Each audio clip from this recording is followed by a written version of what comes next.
away. Today we're going to add some extensions. I've already put one on. I've overlapped about that much of his dreadlock, I guess about 2 inches or so.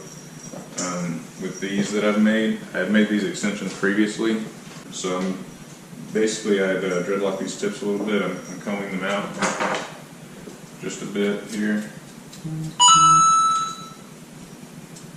I swear my phone goes off at every video.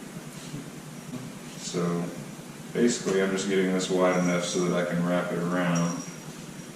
You know, so I'll overlap about the 2 inches again. Some of this goes much further than 2 inches, which is fine. These strong strands will, these strong hands will tuck these strands in with the crochet hook and the felting needle.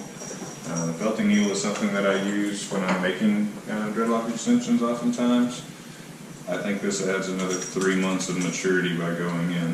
Felting needles have basically little bitty notches that grab the hair.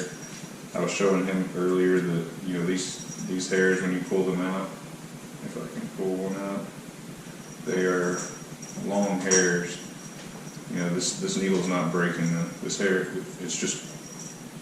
Sure. Yeah, I can't make the camera focus on these little, on this. So if you look into a felting needle, I don't use it when I'm putting in dreadlocks on someone because it pulls your hair so much. If you were to do this, it would possibly pull hair out of the scalp. I mean, he would be crying if I were doing it near his roots. But to attach these, when I'm overlapping, I'm coming in and adding in the felting, which gets me a good lock. Some of the hair is locked in well, just long enough so that I can come back to my crochet hook, and you'll see me crocheting it from there. We're going to do all that on time lapse because this is going to take hours. He's got 23 dreadlocks.